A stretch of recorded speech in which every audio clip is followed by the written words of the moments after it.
cette session en début d'après-midi est intitulée « De la recherche à une stratégie de conservation ». En fait, on vous propose un voyage. On vous propose un voyage, comme on va parler de Jean-Louis Cohen, il est normal de vous proposer un voyage. On vous propose un voyage qui part du Maghreb et qui arrive jusqu'au Mashrek. Elle est divisée en 2 temps. Un premier temps, Casablanca, un modèle de recherche. Un deuxième temps, d'Alger à Beyrouth, ouvrir la Méditerranée. Cette deuxième séance sera plus sous un format de témoignage avec 3 invités que je présenterai, avec 3 intervenants que je présenterai tout à l'heure. Donc, avant de donner la parole aux intervenants, notamment à Bernard Toulier qui va ouvrir cette session, moi je vais juste me permettre un petit moment pour 2 ou 3 mots de cadrage. Je vais commencer peut-être dans le prolongement de ce qui a déjà été dit ce matin, bien évidemment, puisqu'on parle de Jean-Louis Cohen, sur la question des transferts.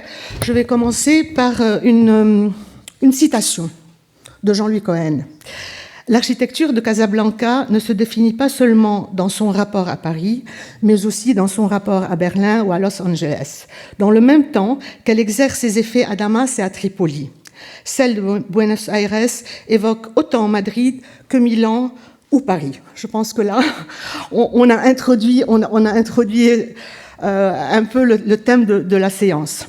Donc, envisager l'histoire de l'architecture et de la ville moderne du XXe siècle à travers le prisme du transnationalisme, comme nous le suggère, et enfin autour du travail de Jean-Louis Cohen, dessine une géographie élargie des échanges, des savoirs et des savoir-faire. Une internationalisation des connexions ouvrant la voie à des études comparatives. Ce qui est aussi très important dans les choses, dans le legs et dans les choses qu'on pourrait poursuivre dans cette voie. Ce changement de paradigme prend une résonance particulière dans l'espace méditerranéen.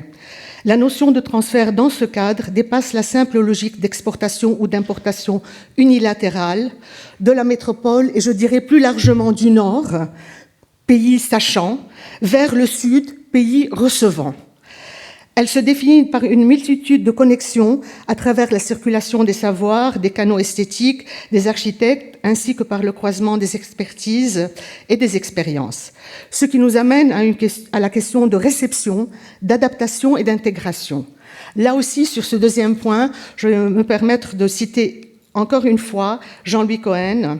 Donc, je cite, « La migration mondiale des discours et des modèles a façonné chaque scène locale. La modernité architecturale s'est aussi construite à travers des médiations internes, des négociations spatiales, politiques et sociales, à chaque fois que des modèles externes sont mobilisés à des fins locales. Ces interférences engendrent des métissages propres à chaque situation et deviennent une nouvelle réalité. » Donc, ce qui nous amène à dire, et finalement, qui s'inscrit un peu dans la continuité de ce que nous avons vu et de l'héritage de Jean-Louis Cohen, la modernité architecturale du XXe siècle est plurielle. Elle est donc plurielle, comme le sont les processus de modernisation des villes. La transculturalité, encore une fois, je reprends la terminologie de Jean-Louis Cohen, devient également un argument en faveur de l'acceptation et de la reconnaissance de l'architecture moderne comme un patrimoine partagé, puisqu'on est dans du transculturel. Donc, ce qui va nous amener à Casablanca, à la recherche qui s'est faite à Casablanca, qui a été pour plusieurs d'entre nous un cas d'école. Un cas d'école parce qu'elle a fondé un modèle de recherche et une méthode mobilisable par ailleurs. Une méthode qui prolonge la recherche académique de l'historien à travers toutes les actions menées pour la conservation de ce patrimoine, ce qui, comme va nous l'expliquer Bernard Toulier dans quelques minutes, en tout cas en ce qui concerne Jean-Louis Cohen, relève parfois du militantisme. Donc, nous allons voir tous ces aspects-là avec Bernard Toulier à travers son intervention Jean-Louis Cohen à Casablanca, une stratégie de recherche et de promotion, à travers également l'intervention de Tarek Oulalou qui va nous emmener à Casablanca, mais sous un prisme tout à fait différent, et aussi par l'intervention de Khadija, qui est doctorante et qui va nous expliquer comment elle convoque cette grille d'analyse dans un cadre différent, qui au Maroc, mais sur des villes sur lesquelles elle travaille, qui ne sont pas donc Casablanca. Donc, on l'a dit, vous le savez, mais je me fais un plaisir de le répéter. Jean-Louis Cohen est un chercheur engagé qui, à Casablanca et ailleurs, s'est investi sur le terrain, a utilisé son influence ainsi que ses réseaux pour la reconnaissance et la conservation du patrimoine moderne. Cette dynamique, on va la retrouver également à Alger, Bagdad, avec des dispositifs réinventés, comme en témoigneront respectivement Cécilia Pierry, Youssef Kanoun et Georges Harbit, que je vais présenter tout à l'heure. Et si je peux me permettre encore 30 secondes, une note tout à fait personnelle, je dirais que nous sommes très nombreux à avoir bénéficié de la générosité de Jean-Louis Cohen, de sa disponibilité, et nous sommes très nombreux aussi à avoir, de sa disponibilité, de tous ces horizons nouveaux qu'il a su nous ouvrir. Voilà, c'est un petit mot personnel, mais je voulais pas en faire. Je me faisais plaisir en le disant. Voilà, parce que on est vraiment plusieurs et à être dans l'ombre, pas forcément des gens. Voilà, il a encadré des thèses, il a participé à des thèses, il a encouragé des personnes à aller vers des terrains qui semblaient impossibles. Donc c'est vraiment, il a ouvert beaucoup d'horizons de recherche, mais avec énormément d'humanité. Et ça, c'est pas des qualités, c'est des qualités rares, je dirais aujourd'hui. Voilà. Donc je vais tout de suite laisser la parole à Bernard Toulier, que je présente à l'instant. Donc Bernard Toulier est historien de l'architecture. Il enseigne à l'École nationale d'architecture de Rabat dans le cadre du master patrimoine. Depuis 1898, il participe aux actions d'études. 980, excusez-moi, je suis historienne moi-même, donc j'ai des fois j'ai des voilà. Effectivement, c'est une date sur laquelle j'ai beaucoup travaillé par ailleurs. Je suis désolée. Je suis désolée. Donc 1898, il participe aux Bon, c'était une petite... exactement, réglementation, c'était un petit clin d'œil, voilà, pour un peu... Voilà. Il participe aux actions d'études et de valorisation de plusieurs villes marocaines. Il est chercheur associé au Centre Jean Mabillon, École nationale des chartes, PSL, et participe au programme sur les archives du territoire et de l'urbanisme et de l'architecture en Afrique. Parmi ces publications, on notera une publication avec Jean-Louis Cohen et Tariq Oulalou, ici même présent, Atlas du patrimoine architectural Casablanca, publié en 2021. La date est bonne cette fois-ci. Tariq Oulalou, que je présente, qui va prendre la suite dans les interventions. Il est architecte, il a une agence d'architecture Oulalou Choix entre Paris et Casablanca. Il travaille à l'international et il va nous emmener sur une présentation assez... comment dire, il va nous emmener sur une présentation qui va nous inviter à faire un pas de côté par rapport à ce dont on a l'habitude d'écouter sur Jean-Louis Cohen et Casablanca. Inédite, voilà, originale. Sinon, aussi, Emmanuel Niger, je présente tous les intervenants de la première session, comme ça on gagnera du temps sur les va-et-vient. Emmanuel Niger est professeur de lettres classiques. Son intervention Arpenteur de Casablanca sera lue par Bernard Toulier, parce on n'a pas la chance de l'avoir avec nous. Et enfin, Khadija Rabé, elle est architecte du patrimoine. Elle est engagée dans une thèse à la faculté d'architecture de l'Université de Porto et dans la préservation du patrimoine. Elle explore l'héritage architectural de Casablanca à travers sa mission de chef de projet de l'association Casa Mémoire. Elle collabore aussi avec l'association MAMA, Mémoire des architectes modernes au Maroc. Voilà, je laisse la parole à Bernard.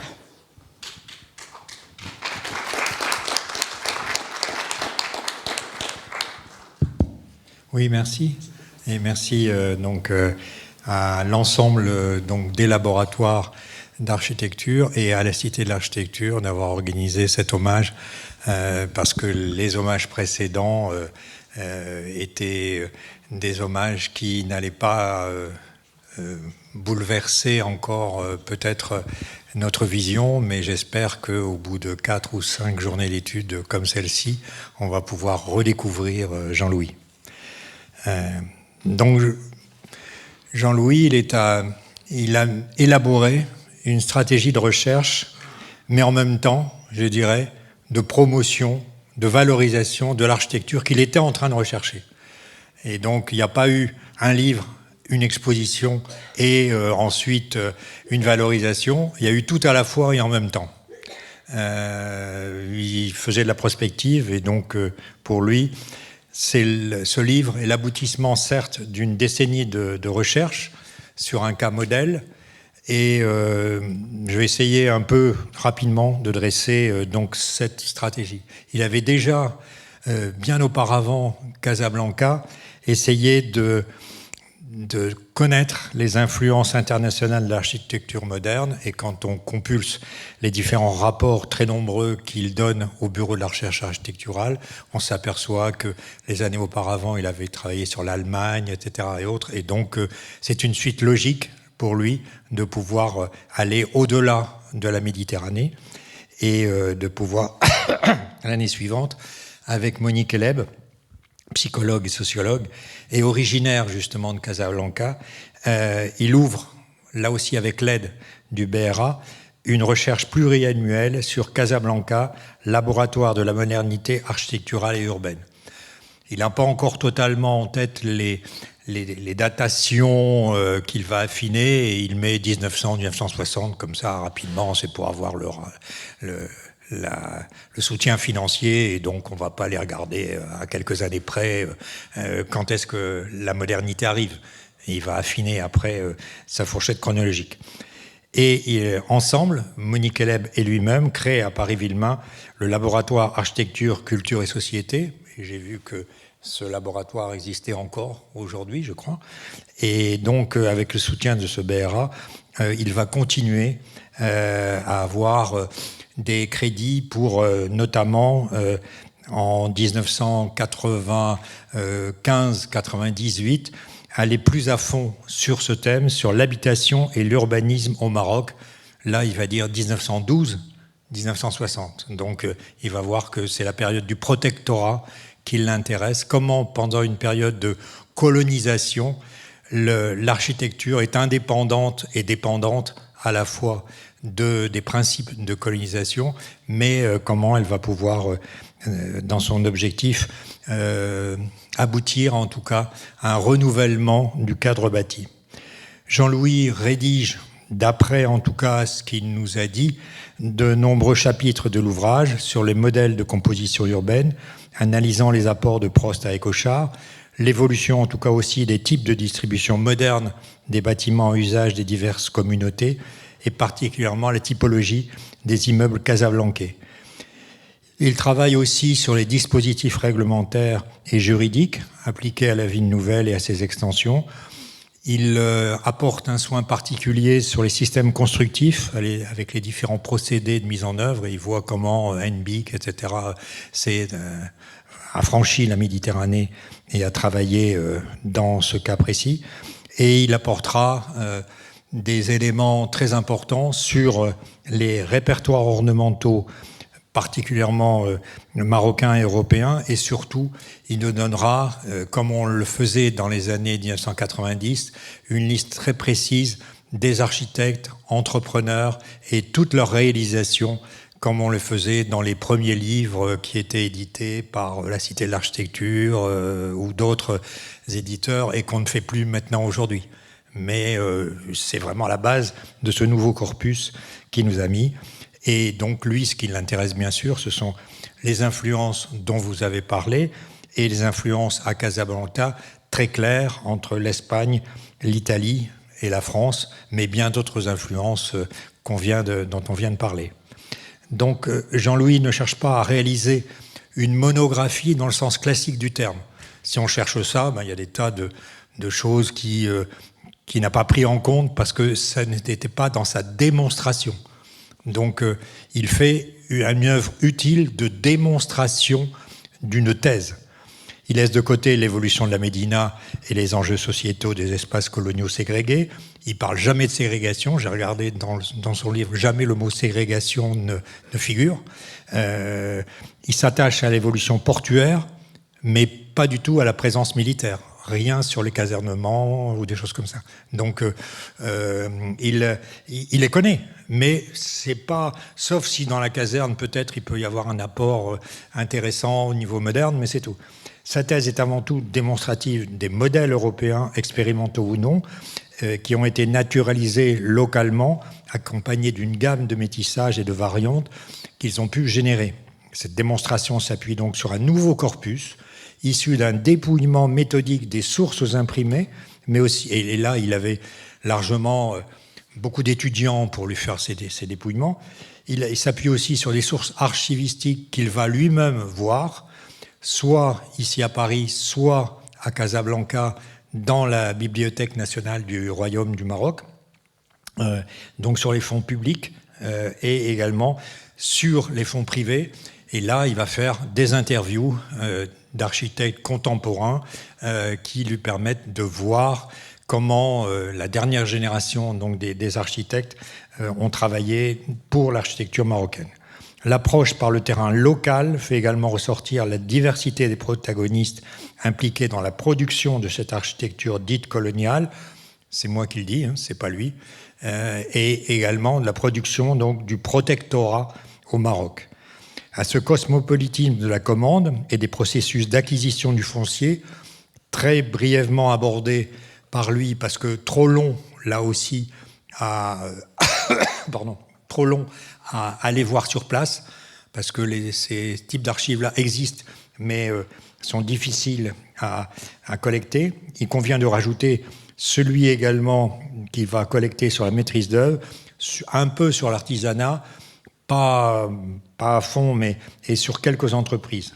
Dans ce domaine, s'il a largement renouvelé le sujet, sans pour autant être exhaustif, il a, comme nous tous, eu l'écueil des permis de construire, comme dans toute l'Afrique. Et par contre, l'arpentage systématique du terrain, il le connaît, il le fait, mais pas avec une méthode d'inventaire qui sera utile après dans des plans de gestion. Donc tous ces procédés-là, il les connaît, il les utilise, et ça lui permet d'établir l'ensemble de son corpus qui peut être ensuite établi, cette méthode-là, sur toutes les villes et qui ont été très largement utilisées. Donc au-delà du couple métropole-colonie, le modèle de recherche sur Casablanca permet donc de mieux cerner ce qu'on vient d'appeler donc la dimension transnationale de la production architecturale outre-méditerranéenne, en s'intéressant à la circulation régionale des architectes. Là, il apporte beaucoup là-dessus, et sur les modèles que les professionnels peuvent mettre en place, et notamment celle des procédés constructifs. Le mouvement de transfert ne s'effectua pas seulement entre les rives nord et sud de la Méditerranée, mais il intervient sur la même rive. Par exemple, il nous donne bien le cheminement entre l'Italie, la Tunisie, l'Algérie et le Maroc, de différentes générations d'architectes, et comment le modèle italien va ensuite aller en Tunisie, se transformer en Algérie, pour ensuite, une génération après, venir au Maroc. Là, il apporte beaucoup à cette histoire de l'architecture, même si elle n'est pas moderne. Je dirais que c'est un historien de l'architecture avant tout. Cohen s'est attaché donc à démystifier l'idée selon laquelle la modernité architecturale serait un phénomène exclusivement européen ou nord-américain, mais son discours architectural se situe à la frange du message politique. Jamais politique, mais connaissant parfaitement ce qui se passe. Mais il n'a pas besoin du politique pour pouvoir apporter les éléments de sa démonstration. Mais il le connaît parfaitement, aussi bien sur l'architecture antérieure que l'architecture d'aujourd'hui. Donc pour lui, il ne s'agit pas du tout de dénoncer l'impérialisme, ni de comprendre les tensions entre innovation, propagande et adaptation locale. Il s'est surtout intéressé aux programmes urbains qu'on appelle aujourd'hui coloniaux et qui ont introduit des formes nouvelles tout en marginalisant les populations locales, comme dans les nouveaux lotissements indigènes. Il a aussi étudié comment, après les indépendances, les architectes marocains ont réinterprété la modernité pour affirmer une identité nationale. Et là, il serait certainement, ces 2 dernières années, il y a eu différentes associations de recherche sur l'architecture marocaine contemporaine, et il les a vraiment souhaités, il les a poussés, et il est heureux qu'il y ait un groupement comme MAMA, par exemple, qui commence à voir le jour, un groupement également qui n'a pas connu le groupement donc de recherche d'histoire sur l'architecture moderne du Maroc, etc. Donc je dirais qu'il y a une suite qu'il a appelée de ses voeux, qu'il n'a pas vue lui-même ou très peu, mais qui existe. Donc les archives de ce que je viens de prouver, de trouver, se trouvent aujourd'hui déposées chez David Pesseret au boulevard Ney, donc à la cité, au centre de recherche des archives d'architecture contemporaine. Et donc il a là aussi, comme pour d'autres fonds d'archives qu'il a déjà donnés, ces archives sont à disposition. Elles ont été répertoriées, inventoriées, photographiées pour la plupart, et donc vous pouvez aller plus loin si vous le voulez. Le deuxième point, parce que le temps passe, je voulais aussi parler que ce chercheur n'était pas un chercheur simplement théoricien, mais c'est un chercheur, comme on l'a vu déjà ce matin, un chercheur passeur, un chercheur qui fait de la transmission et qui fait du lien, et qui aime le partage et qui sait partager et se mettre au diapason de tous ceux qui veulent avoir une écoute sur l'architecture. Donc il fait le lien entre le passé et le présent, mais Tariq va également nous faire voir, c'est certes le passé et le présent, mais également le futur. C'est-à-dire qu'il voit avec les yeux d'un architecte ce qu'on peut projeter à partir de ce qu'il a étudié. Et ça, c'est un aspect qui était peut-être peu connu jusqu'à présent. Donc cette matière à transmettre, je vais en dire que quelques mots parce qu'après, il y aura d'autres discussions là-dessus. La seconde phase de son travail, c'est de la valorisation et la dimension patrimoniale des constructions et de l'ensemble urbain dont le corpus a été mis au point par lui-même. Donc au lendemain de l'ouvrage, il met en place une exposition.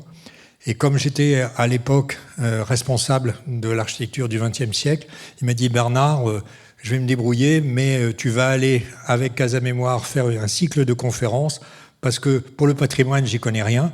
Mais par contre, il faut mettre en patrimoine cette ville. Je ne sais pas comment. Donc tu nous fais les dossiers, l'inventaire. Tu connais le ministère de la Culture. Je vais t'ouvrir les portes du ministère de la Culture marocain et on va mettre en protection l'ensemble de la ville. » Et donc il avait tout de suite ça dans la tête. Et on a essayé d'aller dans son sens, on n'a pas gagné toutes les batailles, mais en tout cas, il a mis et il a fait ce passage vers le politique de la ville et les plans de sauvegarde et les protections de type monument historique marocain auxquels il a beaucoup participé et beaucoup donné de son temps. Il a aussi vu l'après. Quand lui n'est pas disponible, qu'est-ce qu'on fait ? Il a créé ou fait créer une association patrimoniale, Casa Mémoire, qui existe encore aujourd'hui, et il a également mis en place une section de Docomomo international.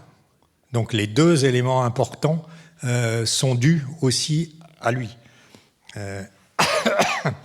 Et donc, avec lui, on a essayé de créer une première liste. On a créé une liste indicative de Casablanca au patrimoine national et on a fait des tentatives pour qu'il puisse également être mis sur la liste du patrimoine international, on va dire, du patrimoine mondial, chose qui n'a pas encore été réalisée à ce jour. Donc, je laisse la place donc, à Tariq, qui a, lui, répondu aux appels d'offres de l'agence urbaine de Casablanca pour établir un plan de sauvegarde et qui a travaillé aussi beaucoup plus à fond avec Jean-Louis sur ces différents projets. Merci.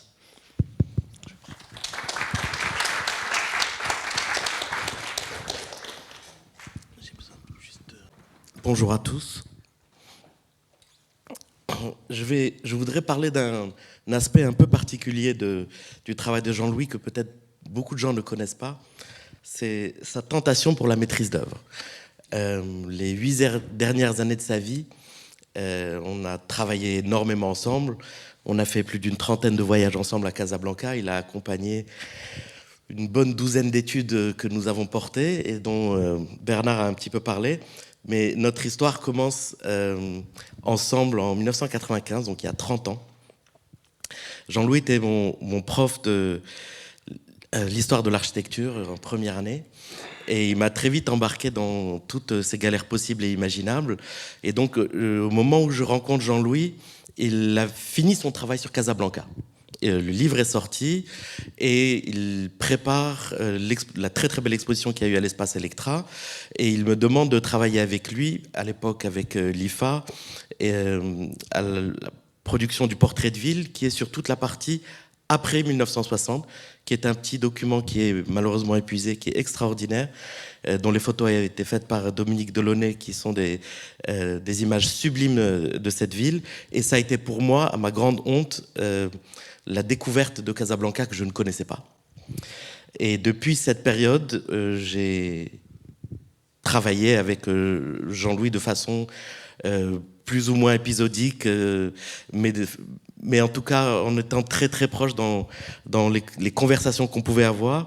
Et on a recommencé notre collaboration en 2014 quand il s'occupait du commissariat du pavillon français à l'Expo, à la Biennale de Venise, et que nous faisons parallèlement le premier pavillon pour le Maroc. Et il a fait l'introduction, la préface du catalogue, qui est un très joli conte sur justement l'arrivée à Casablanca. Et ça a été vraiment le moment où on a décidé ensemble de se reposer la question de ce qu'on pouvait faire à Casablanca. La résultante de tout ce travail, c'est un très bel ouvrage qui est un atlas dont la ville avait besoin parce que la ville n'était pas cartographiée, n'était pas dessinée, n'était pas formulée, la toponymie n'existait pas, les quartiers n'étaient pas détourés, les périodes, les franges, les couches, toute la lecture de cette ville n'existait pas. Je montre ici que quelques images de ces cartographies qu'on a fabriquées. C'est un travail qui a pris, avec l'aide de Bernard, 4 années et qui synthétise au fond le parcours qu'on a fait ces 8 dernières années. J'en parlerai un tout petit peu plus tout à l'heure. Mais ce rapport à la cartographie est essentiel. Et d'ailleurs, j'ai pris le parti de montrer aucune image de la ville, mais que des cartes. Parce que c'était un voyageur dans les cartes. Il avait une géographie toute particulière, de la même manière qu'il a assemblé autour de lui une tribu de gens dans différentes géographies qui lui étaient propres. Il voyait aussi les villes se superposer et il les faisait se dialoguer toujours dans un dialogue qui lui était à la fois très intime et toujours incroyablement didactique. Il arrivait à convoquer les territoires, les lieux, et à chaque fois, son médium, c'était les cartes. Sa capacité à se repérer dans les espaces et les échelles était juste terrifiante. Après ce travail sur les publications, on a produit ensemble une douzaine d'études. Je ne vais pas vous les expliquer, ça n'aurait pas beaucoup de sens, mais ce qui est intéressant, c'est que tout le travail qui a été fait, il s'est basé sur le socle qu'il avait produit avant. Et il pensait que quand on était venu le voir, c'était pour mettre à jour ce socle d'information. Pas du tout. Nous, on était en train d'essayer d'utiliser ce socle pour en faire des structures réglementaires utilisables. Donc, on a travaillé d'abord sur le plan de sauvegarde du centre-ville de Sidi Beliout. Pour vous donner un ordre de grandeur, c'est 10 000 bâtiments dont on a inscrit à la protection 3 000. Un bâtiment sur 3, c'est énorme. Mais ça veut dire qu'il fallait les arpenter, les photographier. Un travail qu'on n'aurait pas pu faire encore une fois sans le socle qu'il avait, sans Bernard et sans le travail d'Emmanuel Neger qui parlera tout à l'heure. Ensuite, on s'est dit que c'était pas assez et qu'après ce centre-ville qui fascinait tout le monde, il fallait s'intéresser à l'ensemble de la métropole. Donc le plan de sauvegarde du Grand Casablanca. Je vais juste faire une petite parenthèse à ce point-là. Je parle de beaucoup d'études. Et tout ça, ça a été fait pour la collectivité, mais à chaque fois, nous nous sommes auto-saisis. C'est-à-dire que nous allions voir la collectivité en disant « on pense qu'il serait bien d'eux ». Et comme nous avions constitué une petite équipe de mousquetaires intrépides, la ville nous a suivis sur toutes ces aventures qui sont étalées sur 8 ans. Après ce plan de sauvegarde de la métropole, on s'est dit qu'il fallait s'occuper du plan d'aménagement du centre-ville. Alors là, on change complètement d'échelle. Jean-Louis, quand on était dans le patrimoine, restait très à l'aise parce qu'il parlait d'un territoire qu'il connaissait bien, sans aucune nostalgie, toujours très content de voir les permanences et toujours très amusé des transformations qu'il pouvait y voir et des possibilités qu'il pouvait y sonder. Mais là, il s'agissait de faire un document d'urbanisme pour ce qu'il fallait fabriquer, pas pour ce qu'il fallait protéger. Et là, commencent les premiers blocages, commencent les premières conversations. Parce que Jean-Louis est quelqu'un qui a toujours été dans l'intimité de la maîtrise d'œuvre. Ça a été un historien de l'architecture du présent. Beaucoup des architectes sur lesquels il a écrit, c'est des gens avec qui il a vécu. Le travail qu'il a fait avec Gehry, avec Koolhaas, avec Portzamparc, il était dans l'intimité de leur travail, mais toujours avec une certaine distance respectueuse. C'était lui-même quelqu'un qui dessinait merveilleusement bien, qui s'exprimait par le dessin volontiers, mais qui était très à l'aise dans la sténographie du réel et moins dans la projection de ce qui n'existait pas encore. Donc ce premier exercice d'un plan d'aménagement où il fallait formuler par le règlement ce qui n'existait pas encore, dans un lieu de densité patrimoniale, était un premier pas dans l'inconnu dans lequel il a pris beaucoup de plaisir. Tout ce travail qu'on a fait pendant 8 ans, il s'est fait aussi par voisinage. Les voyages qu'on a fait ensemble avec Mandana. Notre bureau était à 100 mètres de là où il habitait. Il prenait l'habitude de venir 2-3 fois par semaine prendre le café. Il n'avait pas la déférence ni l'amitié organique qu'il pouvait avoir avec des architectes de sa génération. Moi, j'étais un de ses étudiants. Donc, il pouvait rentrer comme chez lui, comme dans un moulin à vent, regarder ce qui se passait sur les tables à dessin, jeter un coup d'œil. Donc, il commençait à se sentir un petit peu plus à l'aise. De là, on est parti sur un projet de revitalisation de l'hypercentre. Là, on n'est plus dans le patrimoine. On se pose la question de ce qui existe et comment on fait pour lui redonner vie. Et on a inventé dans cet hypercentre 10 lieux, et une manière de les suturer qui deviennent des lieux de projet. Et là, on se pose la question, non pas de la réhabilitation du patrimoine, uniquement, mais de tout le reste. La fabrication des espaces publics, le traitement de la végétation, le travail sur la commercialisation, la résidentialisation des rez-de-chaussée, le travail sur la mobilité. Et tout d'un coup, il commence à mobiliser sa connaissance d'autres territoires. Le projet se fait par comparaison. À Los Angeles, on a fait ça. J'ai vu ça à Tokyo. Ça a marché ici. Et puis, par comparaison, des éléments commencent à sortir et évidemment le saut dans le projet était toujours quelque chose qu'il avait encore un petit peu de mal à faire. Peut-être le dossier le plus compliqué à exprimer, mais le plus beau, c'est le travail qu'on a fait sur les cités de la périphérie de Casablanca qui ont été fabriquées dans les années 50. Il y a une trentaine de lieux entre les années 30 et les années 50 où il fallait fabriquer des chartes de transformation. C'est-à-dire réhabiliter, transformer, faire le projet urbain et continuer la progression de celles-là. Et là, on commence à rentrer dans la fabrication de la ville contemporaine. Et j'ai quelques très très beaux dessins de sa part là-dessus. C'est un travail qu'on a fait pendant 3 ans. Je vais terminer, puisque c'est une intervention assez courte, sur ce que tout ça a donné comme projet réel et tangible sur lequel il a travaillé. Il m'a toujours dit que sa dernière tentative de maîtrise d'œuvre, c'est le concours qu'il avait fait en 82 pour le parc de la Villette, il me semble, avec Chemetov. Et que ça l'avait incroyablement brusqué et qu'il s'était dit que c'était très compliqué de faire son métier d'historien et son métier d'architecte en même temps, de les faire bien tous les deux, et qu'il avait donc décidé, grand prince, de s'occuper de l'histoire, ce qui est merveilleux pour nous. Mais je pense qu'à la fin, il s'est beaucoup amusé. Mais j'utilise le terme d'amuser parce qu'il l'a fait sans le poids de la responsabilité. On prenait nous la responsabilité des projets, on prenait nous la responsabilité de lui dire, tu sais Jean-Louis, c'est pas une idée géniale, ou tu sais Jean-Louis, c'est franchement vraiment bien, ou c'est franchement vraiment bien, mais c'est pas là qu'il faut le faire. Ce travail de filtre, il ne devait pas le faire, il était vraiment dans une situation de partage d'une générosité, d'une simplicité, d'une décomplexion qui est juste humbling, pleine de modestie. Un des projets qui va changer la ville de Casablanca, c'est le parc de l'Hypercentre. C'est un lieu face à la Médina, qui était engoncé, plein de constructions de semi-industrielles, pas tout à fait régulières. Et nous avions proposé dans le projet de revitalisation de tout enlever et d'en faire un grand parc qui mette à distance la ville ancienne et la ville nouvelle. Ce projet est en cours de réalisation. Un des projets les plus ambitieux de la ville, c'est le projet qu'on appelle du phare de l'Ancre, qui est une des presqu'îles du littoral, et où l'idée de Jean-Louis, là pour le coup c'est vraiment son idée, c'est de raccorder cette presqu'île à la cité israélite, qui est une des cités dont je vous ai parlé tout à l'heure, dont on a projeté la réhabilitation et qui a été imaginée dans les années 40. Et aujourd'hui, ce projet devient un des hauts lieux de la nouvelle métropole de Casablanca, et on le lui doit.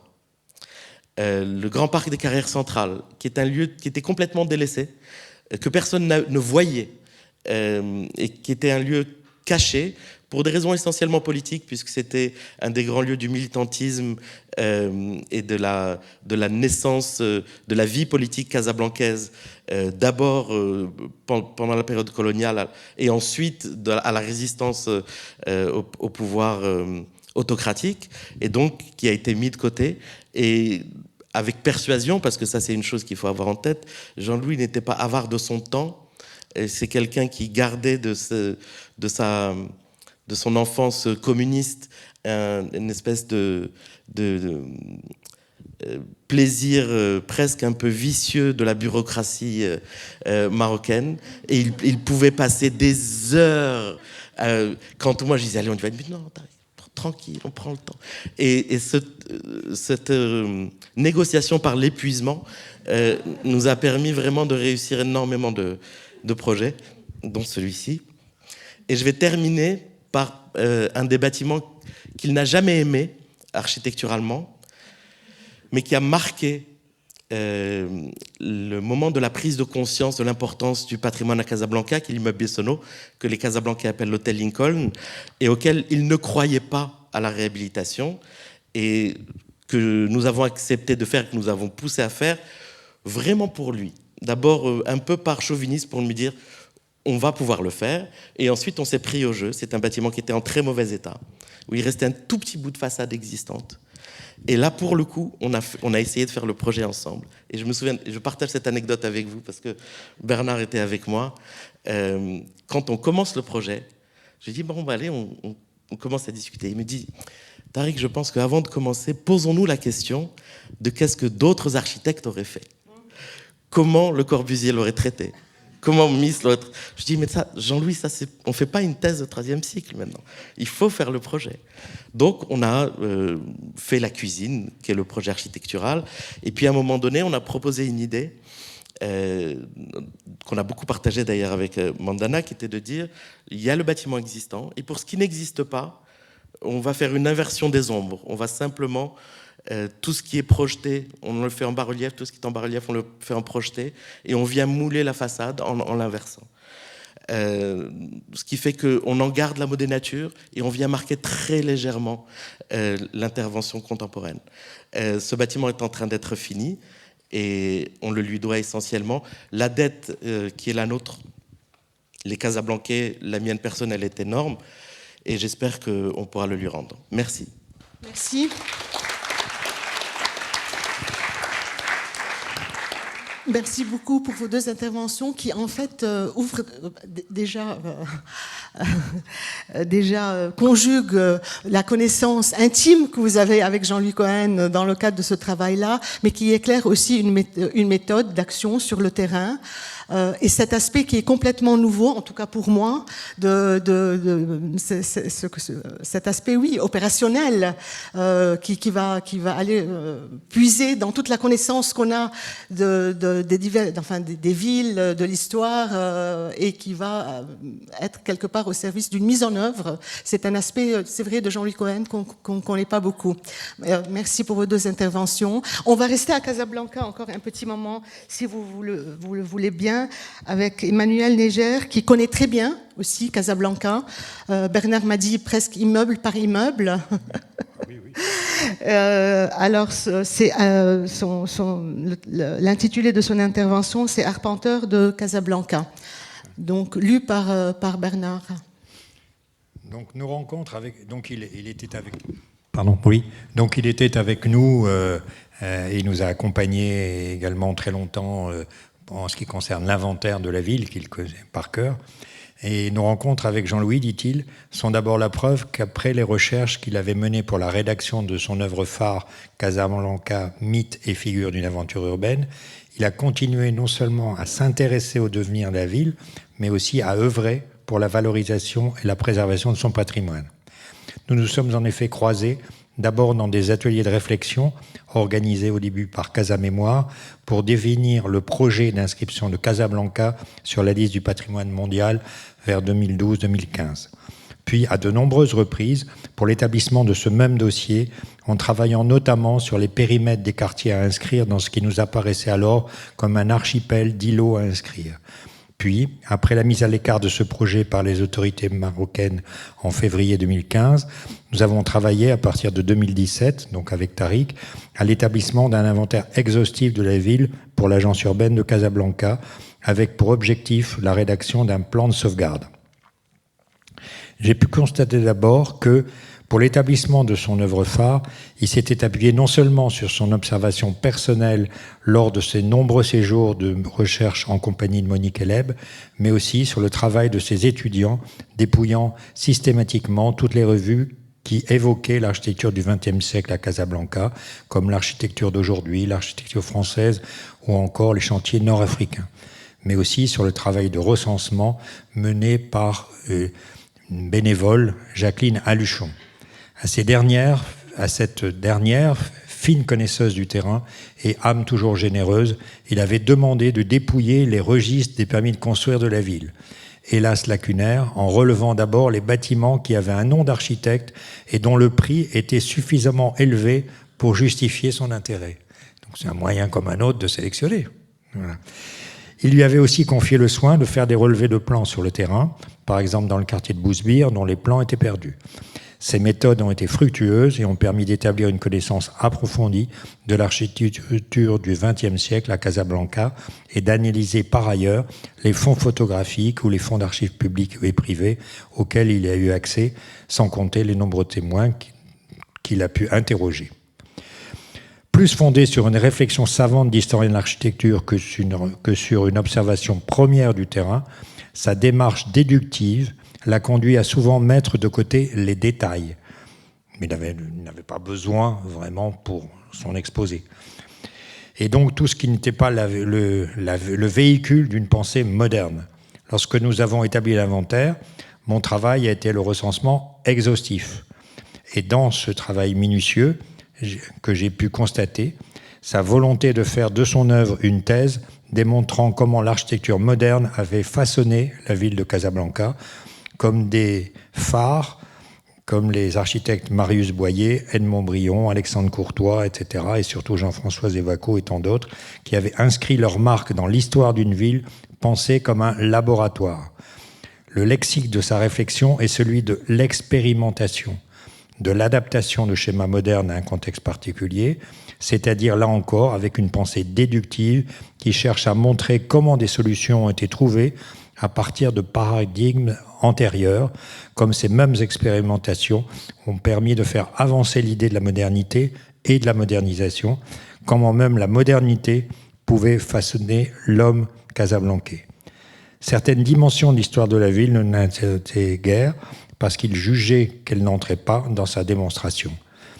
Par exemple, dans le contexte économique, marqué par le colonial, si les architectes, les ingénieurs, les entrepreneurs sont mis en valeur, les commanditaires le sont beaucoup moins. Il aurait fallu faire une recherche sur toutes les spéculations immobilières, etc., et ce serait dévié de son sujet. Tout ce qui était de dévier et de pas aller à l'essentiel, il allait toujours à l'essentiel. C'est comme ça qu'il travaillait rapidement, efficacement et avec le maximum donc, de compétences dans son domaine. Comment comprendre par exemple la venue des architectes d'origine italienne passés par la Tunisie, celle de commanditaires juifs venus d'Algérie, celle de Marocains puissants comme le Pacha de Marrakech El Galoui? Tout ça, c'est des historiettes pour Jean-Louis. C'est pas l'essentiel. Donc il y aura peut-être des historiens qui pourront peut-être lui dire, mais c'était pas ce qui l'intéressait. Si l'on évoque le Far West des spéculateurs vendant les terrains, à qui les ont achetés, etc., là aussi, il allait à l'essentiel. Comment l'expropriation de nombreux propriétaires marocains sur fond de violence coloniale a-t-il déterminé la forme de la ville? On n'en sait rien si on lit son livre, ou très peu. Comment les réseaux financiers, les banques, les fonds d'investissement, les aventuriers ont-ils marqué son essor? Là aussi, ce n'est pas la peine de lire le livre. Comment enfin l'administration coloniale a-t-elle tenté de reprendre, sous l'impulsion de l'IOT, une initiative dans une ville du début du XXe, fortement marquée par la présence de l'armée? L'armée, on la trouve très très peu dans le livre. Ce n'est pas une architecture de la domination et du pouvoir qui l'intéresse, c'est une architecture de la modernité. Toutes ces questions, et tant d'autres, sont en fait des perspectives historiques que son grand œuvre casablancais a ouvertes et dont certains chercheurs à sa suite se sont heureusement emparés, reconnaissant à Jean-Louis d'avoir ouvert la voie magistralement. D'autres dimensions restent encore à explorer. Les distributions intérieures des bâtiments, notamment les bâtiments, enfin il y a beaucoup de distributions intérieures très très intéressantes parce qu'il y avait plusieurs communautés qui vivaient dans les mêmes appartements.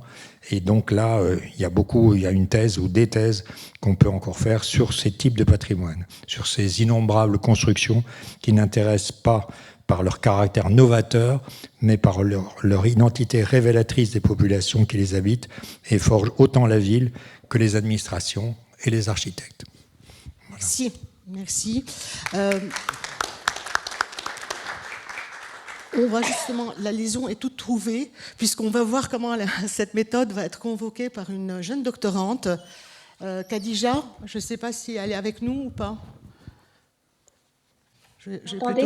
Oui, bonjour Khadija, justement. Bonjour Khadija, vous étiez avec nous, je pense, depuis le début, vous avez été présentée, je pense que vous étiez connectée avec nous. Je vais tout de suite donc vous laisser la parole pour nous expliquer comment cette méthode-là, vous la convoquez justement à nouveau dans votre travail de thèse, dans votre recherche. Merci Marlène, merci David, Guillemette et l'équipe coordinatrice. Je vais partager mon écran.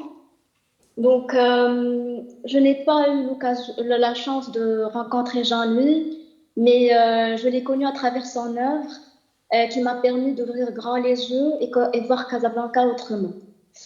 L'œuvre de Jean-Louis nous offre une lecture renouvelée de l'urbain marocain. Nous savons tous que une grande partie de son travail a été consacrée à l'urbanisme, à l'étude de l'urbanisme et l'architecture dans les contextes coloniaux et post-coloniaux. Je commence par son livre coécrit avec Monique Eleb, Casablanca, mythe et figure d'une aventure urbaine, qui constitue une référence essentielle et un outil incontournable pour comprendre la ville marocaine. À travers ce livre, à travers cette œuvre, Cohen propose une nouvelle lecture de Casablanca et une nouvelle manière de raconter son histoire, l'inscrivant au cœur des débats de la modernité architecturale du XXe siècle, et nous permet aussi de mieux comprendre les mécanismes de l'urbanisme du XXe siècle et ses prolongements contemporains.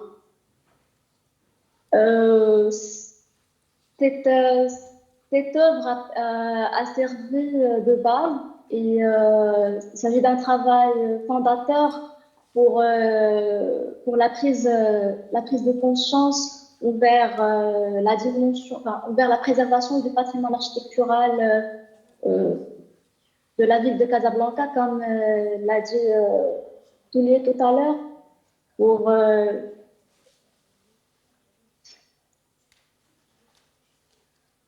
donc la prise de conscience de ce tissu urbain et de cette dimension patrimoniale de la ville à travers toutes les actions qui ont été entreprises, que ce soit par la création de Casa Mémoire et tout le travail que l'association fait, ou encore ou encore tout le travail colossal fait par l'équipe Jean-Louis Tarek Kawalelou et Bernard Tony à travers l'inventaire, l'atlas du patrimoine architectural du Pont-Casa, les plans de sauvegarde, les chartes que j'ai eu l'occasion de voir de près à travers les différentes commissions.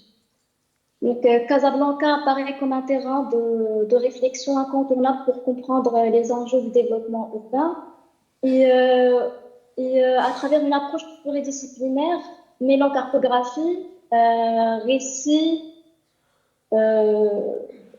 archives et analyse architecturale, tous ces outils analytiques développés pour Casablanca qui aujourd'hui sont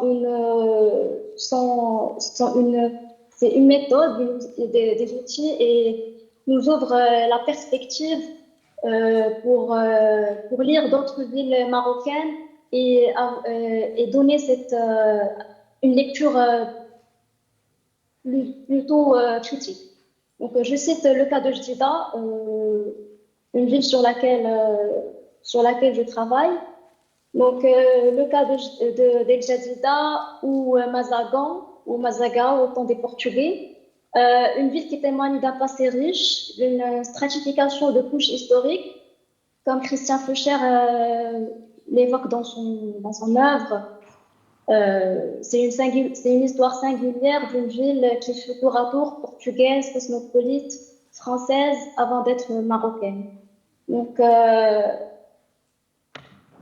cette ville, l'évolution si on regarde son plan d'aménagement, son premier plan d'aménagement qui date de 1916, que le tissu postcolonial évolue de manière structurelle, hiérarchique, en dehors extramuros, en dehors de la cité portugaise dans le cas de Mazagan.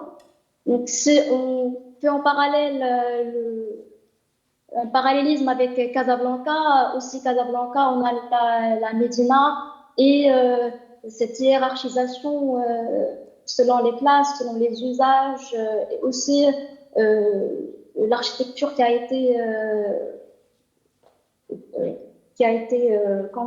les différents styles architecturaux de l'époque.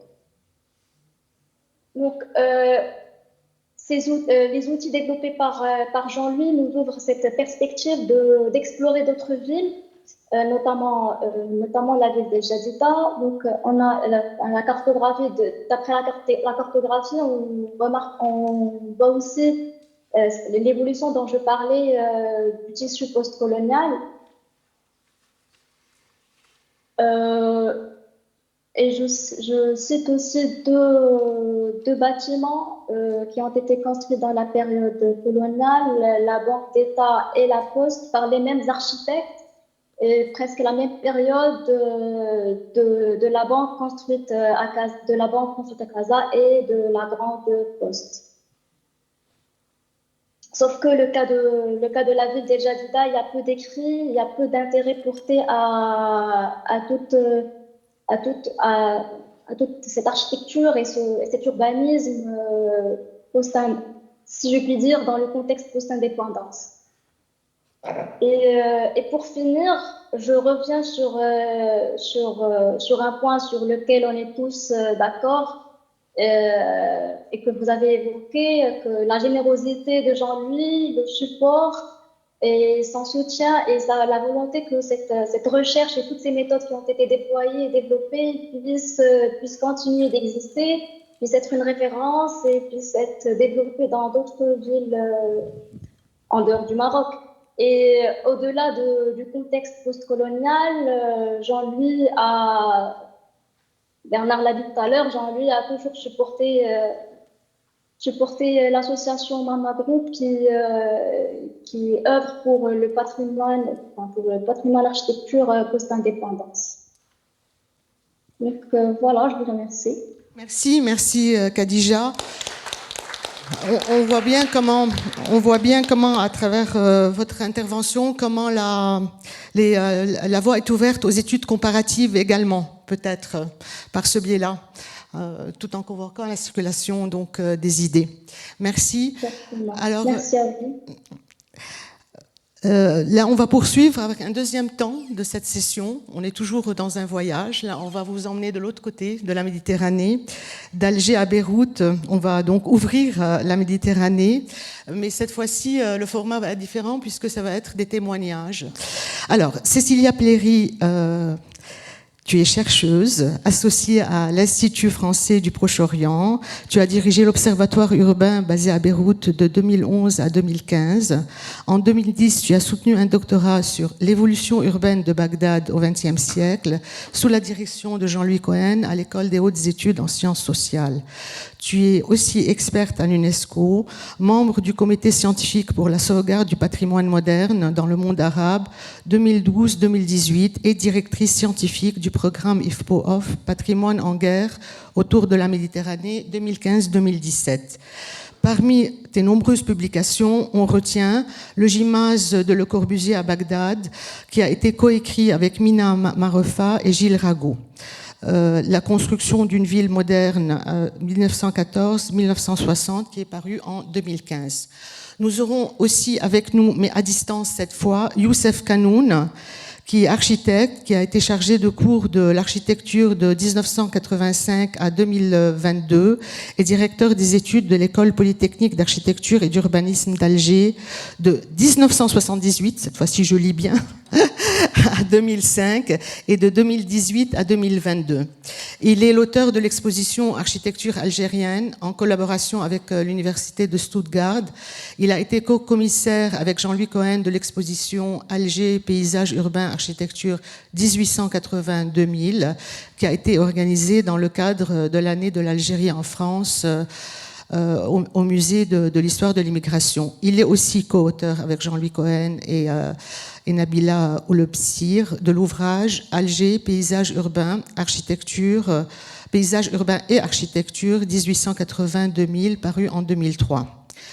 Depuis juillet 2024, il est directeur de la filiale universitaire Emara Refa. Nous avons également avec nous Georges Arbid, qui est architecte et chercheur, membre fondateur et directeur de l'Arab Center for Architecture à Beyrouth. Il est bien évidemment diplômé de l'ALBA de l'école supérieure en architecture de l'Académie libanaise des Beaux-Arts et aussi d'un doctorat de l'université de Harvard. Je pense, peut-être il nous le dira plus en détail, sur les conseils de Jean-Louis à l'époque. Il me semble, si j'ai bien en mémoire cette histoire. Ces publications portent sur l'architecture moderne dans le monde arabe, dont Architecture from Arab World 1914-2014, A Selection, paru en 2014, et Designing Modernity, Architecture in the Arab World, 1945, décidément, avec les dates, aujourd'hui j'ai un problème. 1945-1973, qui est paru en 2022. C'est un ouvrage, c'est chronologique, je pense bien, c'est une continuité. Si j'ai bien dit les dates, si vous m'avez bien écouté, je pense que ces deux ouvrages se prolongent l'un l'autre. Donc, chers collègues, dans un premier temps, je vous adresse une question à vous trois. L'idée, c'est de savoir, dans le prolongement de tout ce qui a été dit sur Casablanca et sur l'expérience de Casablanca, c'est de savoir comment cette dynamique qui a été avancée pour le Maroc, pour la reconnaissance et la conservation du patrimoine moderne, se manifeste dans des contextes différents, tels que Alger, Beyrouth ou encore Bagdad. Je vais, dans un premier temps, peut-être laisser la parole à Cécilia pour répondre à cette question, puis Youssef, puis peut-être Georges par la suite. Merci. Je préfère venir ici parce que j'ai quelques notes.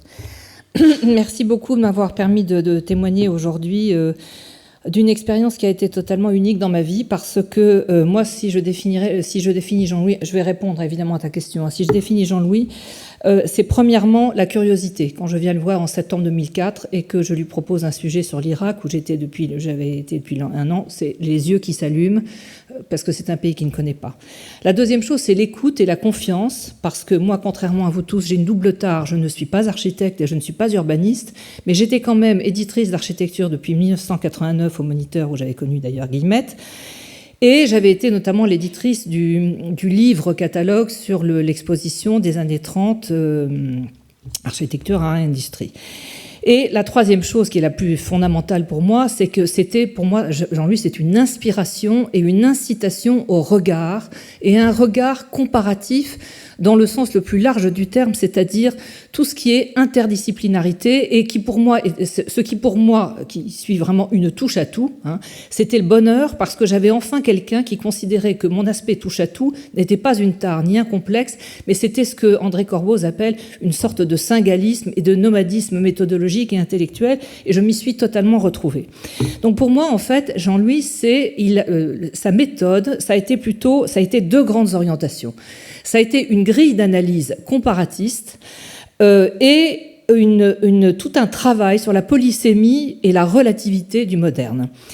Le premier point, il m'a dit, supposant évidemment que j'aurais des problèmes d'accès aux sources, hein, travaillant sur un pays qui avait été quand même pendant 13 ans d'embargo et encadré par deux guerres, il m'a dit, pour comprendre les spécificités et les points communs entre l'Irak et d'autres pays qui sont mieux étudiés, il va falloir que vous travailliez sur deux choses, la matrice différentielle de l'héritage ottoman et la matrice différentielle des colonisations européennes. Et donc, dès septembre 2004, il m'a demandé d'assister à la soutenance de thèse à Paris-Belleville de Robert Saliba, qui travaillait sur la naissance de l'éclectisme béroutin, enfin c'est une première forme de modernité à travers l'éclectisme béroutin 1920-1940, c'est là d'ailleurs que j'ai connu Marlène, et j'ai compris, en lisant la thèse de Robert, tout ce qui était justement transnationalité des expertises, circulation des modèles, les carreaux de ciment de Lafarge absolument dans tout le Moyen-Orient, et surtout au Liban et en Irak, qui ont été mes deux pôles, disons, de réflexion, les vitres de Saint-Gobain partout, les mêmes ornements, le catalogue Brunet-Rochard, pareil, que je retrouvais à Beyrouth et à Bagdad 20 ans après. Et en janvier 2005, j'avais une bourse de recherche de 8 jours à l'IFPO, à Beyrouth, et il m'a fait rencontrer Georges Arbide, et là j'ai compris qu'il y avait une autre modernité libanaise non éclectique, pratiquement au même moment, et j'ai d'ailleurs lu la thèse de Marlène Gorayeb, qui n'était pas encore publiée, et où j'ai trouvé justement ce phénomène, j'ai découvert en fait, pour moi qui étais complètement novice, ce phénomène de recyclage et de circulation des modèles, avec notamment une législation urbaine de 1898 que j'ai retrouvée exactement en 1936 à Bagdad avec les premiers gouvernements indépendants. La législation devait être quelque part dans un tiroir. Pour des raisons curieuses, elle n'avait jamais été mise en œuvre, et elle a été mise en œuvre justement dans les années 30. Et j'ai pu faire la comparaison, alors que Beyrouth, c'est une ville comme ça le long de la mer, et Bagdad, c'est une ville comme ça en plein désert. Bon, donc très important, si vous voulez, tout ce problème du recyclage et de la relativité des modèles. La deuxième orientation, ça a été cette matrice différentielle des colonisations européennes. Et évidemment, commençant à travailler en septembre 2004, pour moi, il y a deux événements absolument fondateurs dans ma vie intellectuelle et professionnelle. Ça a été l'événement Casablanca, mythe et figure d'une aventure urbaine, et l'événement Alger, paysage urbain et architecture. Tous les deux, exposition et livre. Et ce que j'ai fait, et je ne compare pas mon travail à celui de Jean-Louis et de Youssef, et bien sûr, évidemment non, mais ce que j'ai fait, en gros, ou en tout cas ce que j'ai voulu faire pour Bagdad 1914-1960, c'est ça, c'est-à-dire mythe et figure d'un paysage urbain. Et c'est ce sur quoi j'ai travaillé pendant 6 ans. Et puis, il y a aussi le fait que, toujours partant sur l'absence de sources, Jean-Louis m'a dit, il faut absolument réfléchir sur toutes les colonisations urbaines. Donc je me suis appuyée, pas tout évidemment, mais j'ai énormément lu sur toutes les colonisations européennes au même moment, c'est-à-dire en gros tout ce qui concernait de l'Égypte au Maroc, mais en incluant aussi l'Indochine, l'Inde et l'Afrique subsaharienne. Et justement, la troisième orientation qui a été fondamentale pour moi, et je me rappelle très bien, c'était une discussion quelque part dans un café au moment où il habitait rue Elzévir. Il m'a dit il faut faire attention à bien distinguer, en fait, donc ce que j'appelle la polysémie du moderne, c'est-à-dire la différence entre modernisation en tant que processus technologique, qui commence par exemple au Mashrek avec les Tanzimat, au milieu du 19e, et qui est embarqué dans le processus colonial européen, le modernisme, ce terme angloïde qui renvoie à des mouvements architecturaux et artistiques, et la modernité, et là je le cite textuellement, la modernité c'est quoi? C'est une condition culturelle et donc par définition relative dans le temps et dans l'espace. Et à la suite de ces conseils, un des premiers livres que j'ai lus, c'est un livre de Gwendolyn Wright sur le colonialisme français en Afrique, où j'ai trouvé cette définition de la modernité qui ne me quitte plus depuis que je l'ai lu et que dont j'ai bassiné mes étudiants libanais, dont l'un est dans la salle. En fait, la modernité, c'est quoi? C'est, selon Gwendolyn Wright, c'est composer avec la différence de l'autre.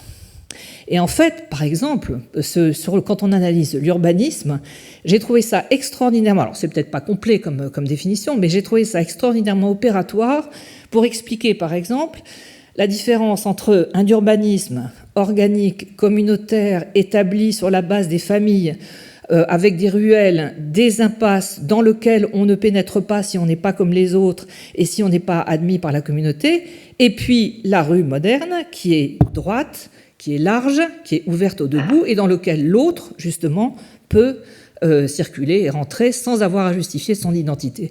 Donc en fait, j'ai trouvé extrêmement, pour moi, ça a été extrêmement important, cette notion de matrice différentielle pour réfléchir au pareil et au différent, et cette trilogie, si j'ose dire, de la polysémie du moderne.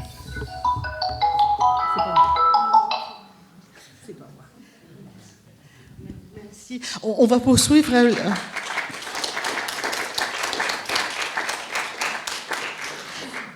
Youssef, peut-être tu vas nous montrer là comment c'est décliné tout à fait différemment et comment on est dans un autre cas de figure, mais tout en restant dans cette continuité de pensée. Très bien. Alors, bonjour à tous. Bonjour à Bernard, bonjour à Cécilia, bonjour à toi Marlène, et à Georges aussi, Khadija et Talak aussi, nos amis marocains. Alors, moi tout d'abord, je voudrais souligner, parce qu'il s'agit d'une journée mémoire pour Jean-Louis, donc je voudrais tout d'abord dire deux mots sur mes relations personnelles avec Jean-Louis. Donc, saluer la mémoire de Jean-Louis, saluer d'abord ses qualités humaines. Il faut en parler parce que c'est extrêmement important. Son humanisme, son universalisme et son engagement inlassable dans la recherche universitaire. Moi, je vous livre comme ça naturellement une première impression quand j'ai rencontré Jean-Louis la première fois en 2002 pour monter cette exposition à la Porte Dorée. J'ai eu l'impression d'avoir en face de moi un homme qui avait 4 fois mon énergie ou 10 fois mon énergie et qu'il disposait de 4 fois de mon temps. Je me suis dit, après l'avoir quitté, comment cet individu peut faire autant de choses à la fois? C'était pratiquement pour moi tout à fait surhumain. Donc j'étais marqué par cette présence de cet individu. Alors évidemment, sur notre témoignage, va être l'un des premiers à accepter sans condition de faire ce travail ensemble et de monter cette exposition sur Alger. Donc il a dit oui, d'une manière extrêmement volontaire, et on a été partant. Mais évidemment, il avait posé ses conditions. Donc ces conditions de rigueur, il dit, je l'avais dit l'autre jour quand on s'est vu, Youssef, pas de bleu, pas de bouillon, donc on va faire une exposition à la hauteur d'Alger. Donc c'était quelqu'un d'extrêmement exigeant sur le travail et d'extrêmement rigoureux. Alors, pour revenir à la première question, moi je crois que le cas du Maroc et de l'Algérie sont différents. Pour ce qui nous concerne sur l'architecture du patrimoine moderne, petite anecdote, quand j'ai fait mon exposition sur l'architecture algérienne avec l'université de Stuttgart, beaucoup de collègues, même à l'université et ailleurs, ensuite, a fortiori, les gens lambda m'ont dit, mais pourquoi tu intitules cette exposition architecture algérienne? Parce qu'elle concernait le 19e et le 20e siècle. Qu'est-ce qu'il y a d'algérien dans cette architecture? Alors j'ai dit, c'est un patrimoine qui existe en Algérie et c'est notre architecture, qu'on le veuille ou non. Donc il y avait pour moi une deuxième dimension que je dois signaler ici, c'est que l'environnement construit de l'étudiant était complètement occulté. Ça veut dire que l'étudiant en architecture apprenait à travers l'histoire de l'architecture les civilisations romaines, byzantines, le Moyen-Âge, la Renaissance, etc. Mais rien n'a été dit sur le rôle d'Alger, sur le rôle du Corbusier à Alger, sur le rôle de Perret, sur le rôle de beaucoup d'architectes modernes en Algérie. Donc ça, c'était pour moi tout à fait quelque chose de très... Et c'est ça qui a fait que la construction sur la connaissance du patrimoine moderne en Algérie ne s'est pas faite parce qu'il n'y a pas de relais, ni au niveau de la graduation, au niveau du cycle universitaire graduation, ni au niveau de la recherche. C'est-à-dire qu'il n'y a pas eu de gens qui se sont intéressés à cette question. Et c'est là où, par contre, pour le Maroc, c'est différent. Moi, je pense que Jean-Louis, mais aussi beaucoup d'architectes marocains ont contribué à la connaissance de ce patrimoine. Chez nous, il y a énormément de retard par rapport à la situation marocaine et ce n'est qu'à partir de la publication d'un certain nombre d'ouvrages et l'ouvrage qu'on a publié avec Jean-Louis et l'exposition qui a été montée à la Porte Dorée vont être des moments extrêmement importants qui vont enclencher une dynamique pour la connaissance et la reconnaissance de ce patrimoine moderne. C'est à partir de cet instant, et ça avec toute modestie mise à part, que des étudiants qui ont eu ce livre en main et qui ont, certains collègues et beaucoup de gens ont visité l'exposition, ont commencé à s'intéresser à cette architecture et à dire je ne savais pas qu'il y avait tout cela à Alger. Donc, mais ça, c'est tout à fait révélateur d'une situation. Moi, en tant qu'étudiant en architecture, dans les années 70, je ne savais pas qu'est-ce qu'il y avait à Alger. Il a fallu que je l'apprenne par d'autres sources, autres que les sources académiques, qui devaient m'apprendre cela. Alors, dans la continuité de cette dynamique, donc voilà, l'intérêt de cet ouvrage de Jean-Louis, c'est qu'il va enclencher une dynamique. Et actuellement, au niveau du master, dans les instituts de formation qui s'occupent de la formation des architectes, est un livre témoin, est un livre important. C'est un livre d'ailleurs qui n'existe plus sur le marché commercial. Il a été complètement épuisé très très vite. Et comme je l'ai dit l'autre jour avec vous, ça coûte une somme faramineuse pour l'acquérir. Donc, ce que je peux constater actuellement, c'est que à travers toute cette dynamique, la réintroduction de la connaissance, l'introduction de la connaissance du patrimoine moderne est désormais quasi institutionnelle dans tous les instituts de formation. Il est obligatoire de connaître l'environnement et de disserter et de construire la connaissance dans tous ces aspects sur le patrimoine moderne, sur le patrimoine du 19e, mais sur le patrimoine contemporain aussi, parce qu'il ne faut pas oublier qu'il y a beaucoup d'autres architectes modernes qui sont intervenus en Algérie après 1962. Je pense à Oscar Niemeyer, je pense à Kenzo Tang, je pense à Fernand Pouillan et d'autres architectes. Donc, c'est devenu un fait réel d'enseigner tout ce patrimoine. Et il y a actuellement un certain nombre d'étudiants, un certain nombre de doctorants à Alger, mais aussi à Constantine, à Annaba, à Oran, qui commencent à soulever cette problématique de la connaissance et de la reconnaissance du patrimoine moderne en Algérie. Voilà, je ne sais pas si j'ai répondu un peu à votre question. Merci, tout à fait. Dans une mise en perspective, en plus de travaux à venir et d'un champ de connaissances en construction à Alger. Peut-être on va partir à Beyrouth avec Georges. Ok, je suis très heureux de faire partie de cet hommage à Jean-Louis et je comprends très bien que ce n'est qu'un début. J'ai rencontré Jean-Louis, franchement je ne me souviens plus où, mais je me souviens que c'était à la fin des années 90 et comme tu l'as signalé Madeleine, la question que je lui posais à l'époque et comme il fallait que je décide où faire mon doctorat que je voulais sur l'architecture moderne du Liban, il m'a conseillé les États-Unis parce que j'hésitais entre la France et les États-Unis et en fait il me dit Beyrouth et Paris étaient trop proches et il me conseille les États-Unis où dit-il maintenant une autre langue, d'autres sources et une autre communauté de chercheurs. Et là, pour moi, c'était déjà très révélateur parce qu'il avait tout à fait raison. En réponse à ta question, oui, Jean-Louis s'intéressait à la Méditerranée aussi, il s'intéressait au monde arabe et il s'intéressait à l'architecture en dehors du monde occidental en général. Et il s'appuyait sur les gens sur place, surtout dans les lieux pauvrement documentés, comme le Liban, qui est un pays de croisement, mais aussi un pays de transfert. Et on l'a bien dit ce matin, c'est quelque chose qui l'intéressait beaucoup. Alors, dans notre cas, il fallait créer une institution, parce que l'institution n'existait pas. Nous avons donc créé le Arab Center for Architecture, fondé en 2008. C'est une ONG. Et elle survit contre vent et marée. Nous collectons des archives, nous publions, nous organisons des expositions, nous faisons la promotion de la qualité architecturale et urbaine, nous disséminons la culture architecturale avec des visites guidées et nous jouons aussi le rôle d'activiste de la préservation. Jean-Louis, quelqu'un l'a dit ce matin, il se méfiait des préjugés. Andrés Krug nous a rappelé la méfiance de Jean-Louis pour l'histoire chronologique.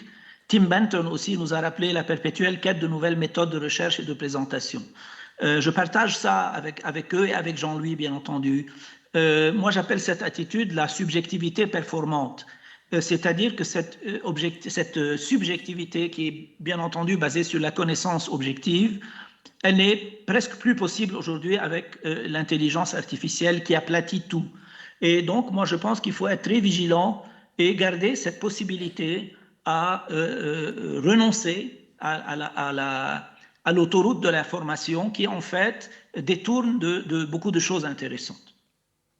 En 1998, Cohen me met en contact avec Casa Mémoire déjà, au Maroc. Ils étaient juste à leur tout début et il m'invite à un colloque où j'ai présenté mes premières découvertes. J'ai appris par la suite que le groupe MAMA, aussi marocain, avait été influencé par ce genre de présentation et que ça avait suscité en eux un intérêt pour les archives. Donc, ce que Jean-Louis avait réussi ici, c'était à faire des connexions entre nous et pas seulement avec nous.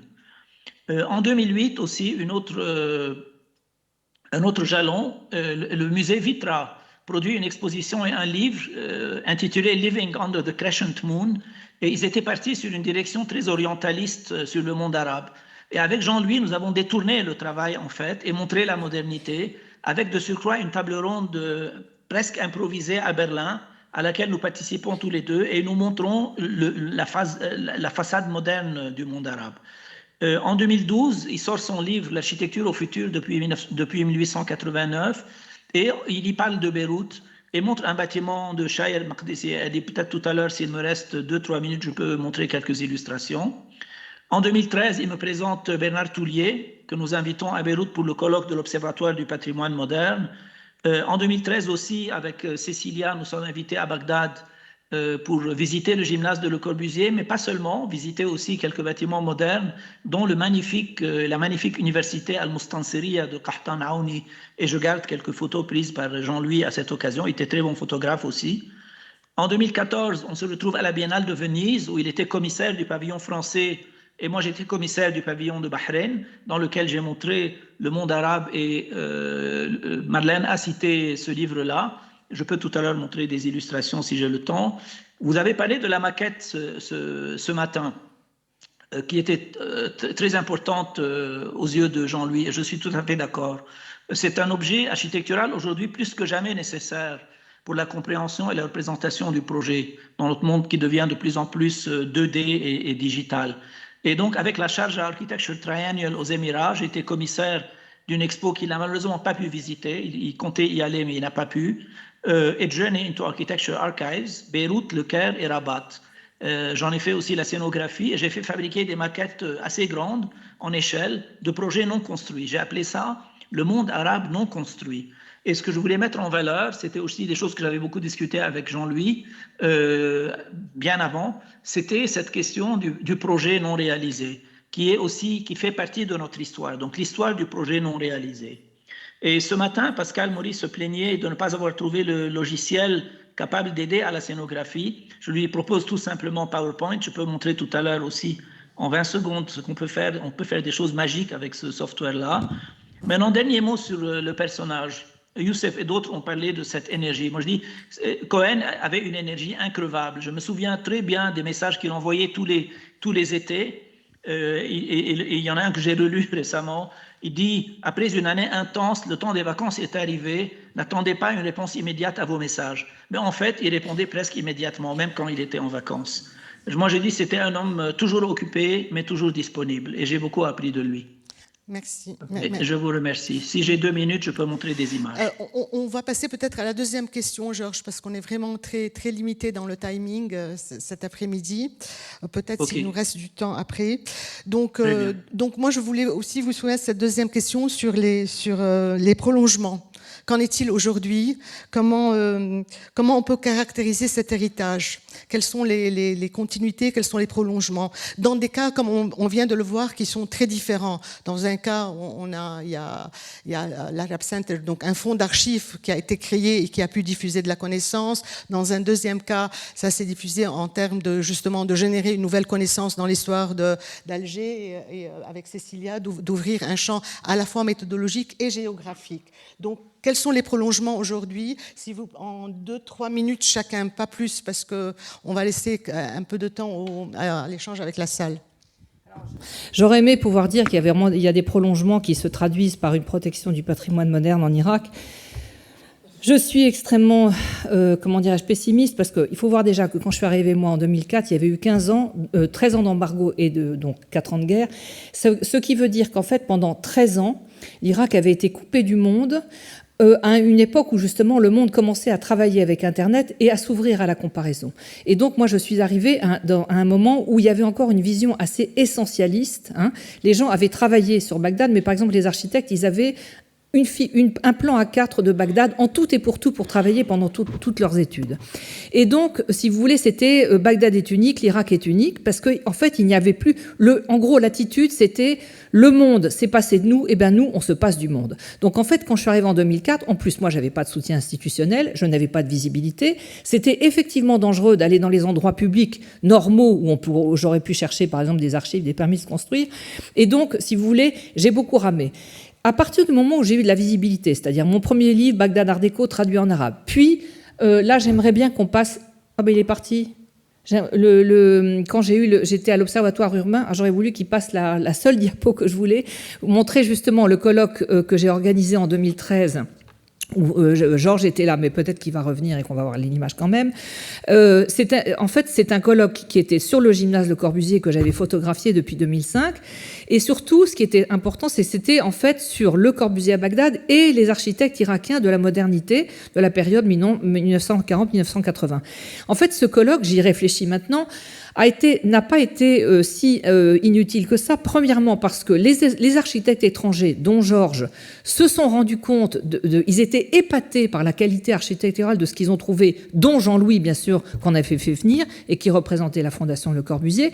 Et tout simplement parce que ces architectes irakiens ont construit en Irak, mais ne publiaient pas, ne voyageaient pas, et qu'il fallait aller sur place pour trouver pour connaître leurs architectures. Et c'était pas un pays où on pouvait voyager.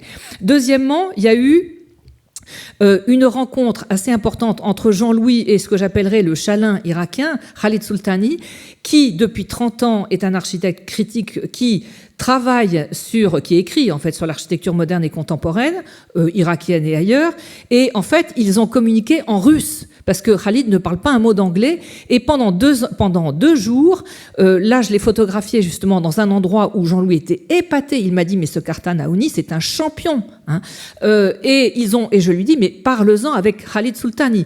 Et donc, en fait, je pense que ça a créé une certaine dynamique. Il y a eu ensuite, dans ce colloque, l'évocation de la création d'une section d'Okomomo en Irak qui a été créée quelques années après. Il y a aujourd'hui des mouvements, des sites qui travaillent sur l'architecture 80-90. Le problème, c'est que, si vous voulez, il y a, comme d'ailleurs au Liban, il y a une absence de dispositifs institutionnels. Il y a une loi qui protège les bâtiments vieux de plus de 200 ans, ce qui ne veut rien dire. Il n'y a pas de formation diplômante sur les architectes du patrimoine. Donc il y a des personnes individuelles qui sont formées et qui pourraient faire des choses, mais qui se heurtent à une absence complète de dispositifs en fait qui pourraient les aider. Et par exemple, je connais moi des gens de talent qui auraient les moyens, mais qui en sont réduits à faire du fassadisme. Pourquoi ? Parce que le fassadisme, c'est quand même le souvenir de ce qui a existé. Ce qui pour nous, pétri de Chartres de Venise, représente l'horreur, là-bas, c'est ce qu'il y a de moins que rien. Et je dirais que malheureusement, cette conscience qui commence à arriver au niveau de certaines personnes individuelles arrive à un moment où Bagdad, qui en était préservé jusque-là, connaît une reconstruction à la Doubayotte, c'est-à-dire avec des malls surpeuplés de gens qui viennent en 4x4 individuels, avec des tours de bureaux à moitié vides, et donc qui détruit à l'échelon urbain plus qu'elle ne reconstruit, bien entendu. Merci Cécilia. Peut-être deux mots, Youssef, puis Georges, vraiment deux mots très rapidement sur cette mise en perspective. Si, très brièvement, comme je l'ai dit tout à l'heure, ce que je constate, c'est qu'il y a une nouvelle dynamique qui s'est mise en place à travers des jeunes chercheurs maintenant qui s'intéressent au patrimoine mondial. La deuxième chose que je voudrais dire et signaler, c'est que le patrimoine moderne, d'une manière générale en Algérie, est sorti de son invisibilité. Et c'est ça qui est important pour moi. Donc, l'invisibilité qui a caractérisé le patrimoine moderne depuis l'indépendance jusqu'à actuellement, est en train de sortir de cette invisibilité. Maintenant, il y a des discussions autour de ce patrimoine, il y a des thèses, il y a des travaux de recherche qui sont faits et des publications par des jeunes universitaires qui sont en train d'être faites et réalisées. Et ça, c'est un point qui est très encourageant pour moi. Très bien. Et Georges, peut-être autour de... Oui, un mot rapide. Un mot rapide qui va dans le même sens. Un mot rapide qui va dans le même sens. Et donc, il y a beaucoup de recherches maintenant qui se fait sur le patrimoine moderne. Je pense au travail de Nadi Boussaada sur la Palestine, de Habib Sayah sur Ador et Julian à Beyrouth, de Habib Moumni sur le Maroc et bien d'autres. Donc, on voit beaucoup de gens arpenter les chemins de la reconnaissance de l'architecture moderne comme patrimoine. Par contre, pour la question de la préservation et du respect de ce patrimoine, il y a encore beaucoup à faire. OK. Donc ça, c'est notre centre, le Arab Center for Architecture à Beyrouth. Attendez. Voilà. Donc nous collectionnons des archives, des revues. Nous avons une bibliothèque publique qui est embryonnaire, mais très spécialisée, avec des monographies sur les architectes du monde arabe, sur les villes du monde arabe. La bibliothèque est trilingue. Nous avons des livres en arabe, en français, en anglais. Nous collectionnons des beaux dessins des années 30 à 70. Nous avons commencé avec beaucoup d'amateurisme, mais David Pesseret se souvient peut-être de Claudine qui était allée à l'IFA à l'époque pour apprendre en stage comment organiser des archives. Aujourd'hui, nos archives sont très bien organisées. Nous avons des enregistrements qui, à l'époque, étaient faits en cassette magnétique. Aujourd'hui, elles sont transférées sur MP3 et donc les étudiants et chercheurs et autres intéressés peuvent venir écouter des interviews faites dans les années 90 avec des ingénieurs et architectes. Nous collectionnons, je disais, de beaux dessins comme ici, le bâtiment de l'électricité du Liban de 1968-69. C'est le dessin du concours. Jean-Louis avait utilisé aussi cette photo d'un bâtiment de Maqdisi, Shair et Adib, qui est le Maqdisi Building dans la rue Hamra, dans son livre L'avenir de l'architecture depuis 1889. C'est un livre qui est apparu en 2012. Bernard Toulier, nous l'avions invité en 2013, justement à l'initiative de Jean-Louis qui nous avait présenté Bernard, pour discuter de la question du patrimoine moderne. Et on retrouve ici Cécilia Pieri aussi. Vous nous trouvez sur Internet avec ce groupe d'associations, Modern Heritage Observatory. C'est une photo prise par Jean-Louis au cours de la visite de Bagdad. C'est la fameuse université de Qahtan Aouni. J'ai parlé de l'expo de la Biennale de Venise en 2014. Et ça, c'est Jean-Louis visitant notre pavillon, le pavillon du Bahreïn, dans lequel j'avais produit un livre, j'avais édité un livre et qui a été distribué à 40 000 copies. 40 000 exemplaires ont été distribués. À la fin de l'expo, cette sorte de bibliothèque à la Étienne Louis Boulet était vide. parce que les gens pouvaient se servir sur les étagères. C'est trop compliqué à expliquer, mais ça a eu beaucoup de succès et de répercussions. Donc on voit ici le livre et le titre. Nous publions toujours en 2 langues, en arabe surtout. C'est très important de publier dans sa propre langue pour le public local.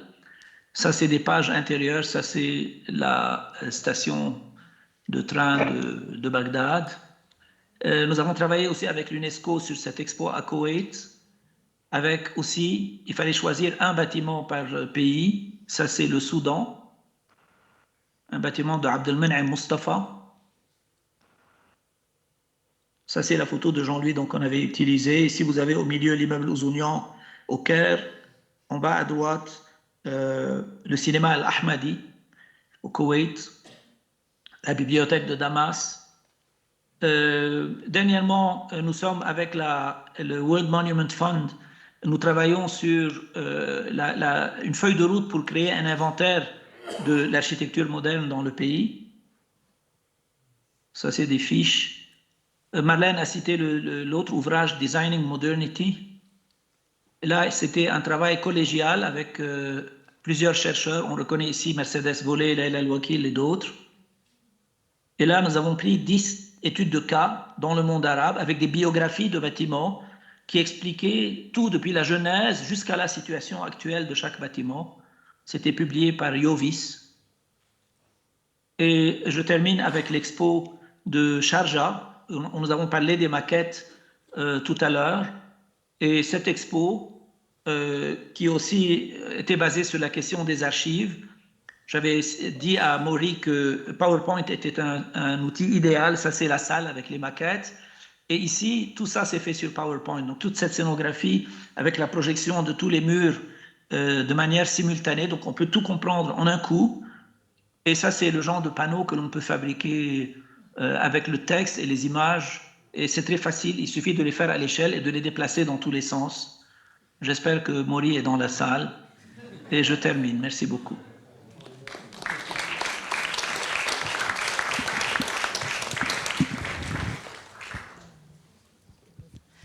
Merci, merci Georges pour ces images. Je crois que là, avec ces belles images, on va clore cette session et on va revenir à la cité de l'architecture, il me semble.